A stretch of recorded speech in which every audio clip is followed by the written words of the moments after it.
ഓണമായിട്ട് രാവിലെ തുടങ്ങിയ പണിയാ. ഇനി ഈ പായസം കൂടെ ഒന്ന് ഇറക്കി വെക്കണം. കഴിഞ്ഞു.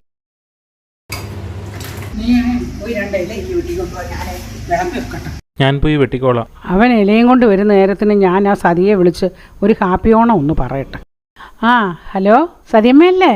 ഹാപ്പി ഓണം. ഊണൊക്കെ അയ്യോ കൊണ്ടുവന്നില്ലയോ? ഇനിയിപ്പോ എന്തോ ചെയ്യും? വിഷമിക്കണ്ട കേട്ടോ, ഞാൻ അങ്ങോട്ടൊന്ന് വിളിക്കാം. ഇതെന്തുവാ ഇപ്പോഴത്തെ ഓണമൊക്കെ ഇങ്ങനെയാണോ ഓണസദ്യ കൊണ്ടുവരുന്നേ? സതി ഓണസദ്യക്ക് ബുക്ക് ചെയ്തിരുന്നു, അവര് പറ്റിച്ച് കൊണ്ടു കൊടുത്തില്ല. നീ ഇത് അവർക്കൊന്ന് കൊണ്ടു കൊടുക്ക്. കൊള്ളാം. ഓണമായിട്ട് അവർക്ക് അവരുടെ വീട്ടിൽ ഒന്നും ചെയ്യാൻ വയ്യേ? ഓണമല്ലേ, അവര് വിശന്നിരിക്കുമ്പോ നമ്മൾ എങ്ങനെ കഴിക്കുന്നേ? അതുപോലെ മാവേലി വാണ കാലം പോലൊരു നല്ല കാലം ഇനിയും ഉണ്ടാകുമോ?